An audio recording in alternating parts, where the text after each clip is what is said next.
Guys, আমরা grocery store থেকে সাদা চিনি কিনেছি এবং আমাদের কাছে আছে sulphuric acid. Guys, sulphuric acid কিন্তু অনেক নেস্টি একটা জিনিস, আপনি কখনোই চাইবেন না এই অ্যাসিড আপনার ত্বকের সংস্পর্শে আসুক। তাই আমরা নিরাপত্তার স্বার্থে আমরা হ্যান্ড গ্লাভস পরিধান করে নিচ্ছি যাতে আমাদের ত্বকের সংস্পর্শে অ্যাসিডটা না আসে।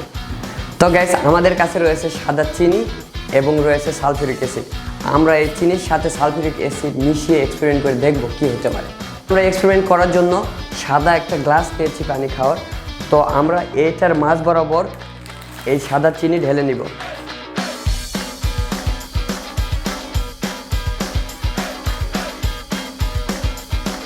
তো আমরা ঢেলে নিলাম চিনি। তো এর মধ্যে এখন আমরা সালফিউরিক অ্যাসিড প্রবেশ করাবো। তো আমি ঢেলে নিচ্ছি। তো আমি এই লেয়ারের উপর পর্যন্ত সালফিউরিক অ্যাসিডটা ঢেলে নিচ্ছি।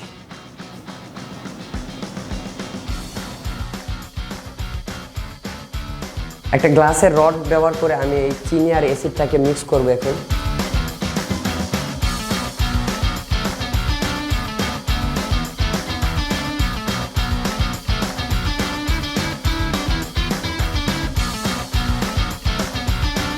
গাইস, এখন কিন্তু কালারটা একেবারে কালো হয়ে গেছে, মনে হচ্ছে কোকা কোলার স্ল্যাশি ভার্সনের মতো একটা দেখা যাচ্ছে।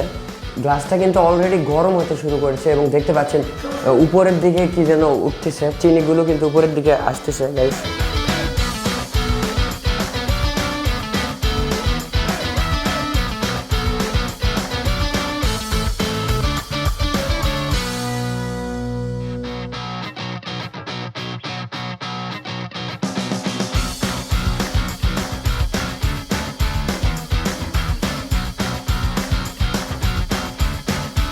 গাইস, মোটামুটি 10 মিনিটের মতো সময় অতিক্রান্ত হয়ে গেছে। এতক্ষণে হয়তো বিক্রিয়াটি শেষ হয়ে গেছে এবং গ্লাসটা ঠান্ডা হয়ে গেছে। তো আমরা এখন দেখি যে জিনিসটা কীরকম অবস্থায় আছে। আমার যেরকম গরম লাগতেছে গ্লাভসের উপর দিয়ে, তাতে এই গ্লাসটা ফেটে যাওয়ার কথা ছিল। তো গাইস, এই হচ্ছে আমাদের এক্সপেরিমেন্টের ফলাফল। গাইস, আমরা কিন্তু এর মধ্যে জাস্ট সাদা চিনি রেখেছিলাম এবং তারপরে অ্যাসিড দিয়েছি।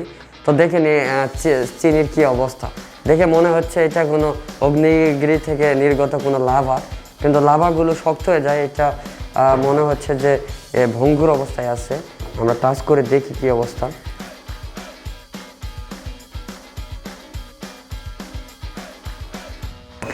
গাইস, গ্লাসটা দেখেন, এর মধ্যে কিন্তু অ্যাসিড আর চিনি ছিল, কিন্তু বর্তমানে এর মধ্যে কিছুই নাই।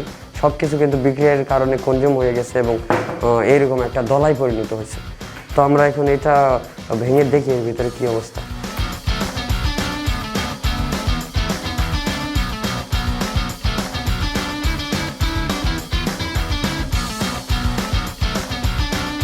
তো যেহেতু আমরা নতুনভাবে আমরা এক্সপেরিমেন্ট করতে চাচ্ছি আবারও, তো এই ফ্লাস্কটার যেহেতু স্ট্রাকচার অন্যরকম, নিচের দিকে যেহেতু প্রশস্ত এবং মাথার দিকে যেহেতু সরু, তো আমরা মনেই করতেছি যে এখানে আমরা নতুন কোনো কিছু দেখতে পারবো। তো হইতে পারে যে এই ফ্লাস্কে করার কারণে ফ্লাস্কটা ভেঙে যেতে পারে, ফেটে যেতে পারে, বা হয়তো আমাদের যেই বিক্রিয়াটি আছে এটা হয়তো আরও বেশি প্রভাব করতে পারে এই ফ্লাস্কে করার কারণে। আবার হইতে পারে যে এটা আমাদের যে চিনি আছে সেটা হয়তো উপর দিকে উড়ে যাইতে পারে। তো কি হইতে পারে চলুন আমরা দেখি। দেখলেনি যে রুমের মধ্যে বিক্রিয়াটা করার কারণে কীরকম অবস্থার সৃষ্টি হয়ে গেছিলো।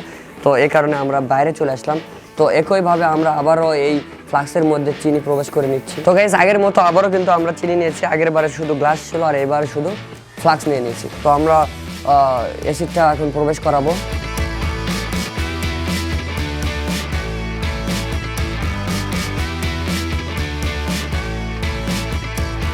গাইস, বিক্রিটা কিন্তু খুব তাড়াতাড়ি সংগঠিত হচ্ছে। দেখতে পাচ্ছেন যে হলুদ থেকে কিন্তু কালো হতে সময় লাগে নাই।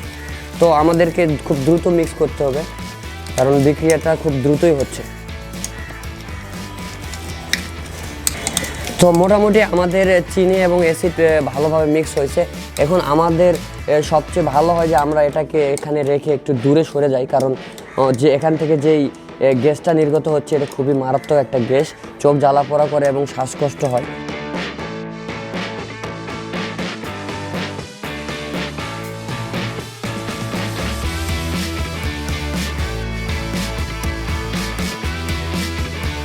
গাইস, এবার কিন্তু সম্পূর্ণ ডিফারেন্ট কিছু দেখতে পাচ্ছি আমরা। গাইস,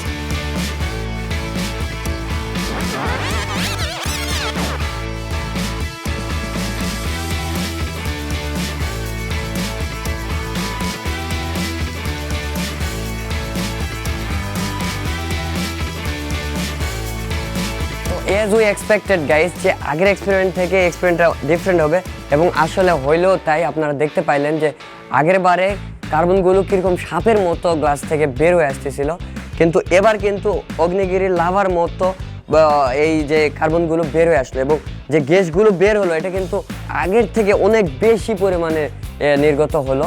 তো গাইস এই ছিল আজকের ভিডিও এবং এই এক্সপেরিমেন্টটা কিন্তু অনেক ডেঞ্জারাস ছিল আর চিনির দামটাও কিন্তু অনেক বেশি। But guys you know what is free, you can subscribe to our channel, it's totally free.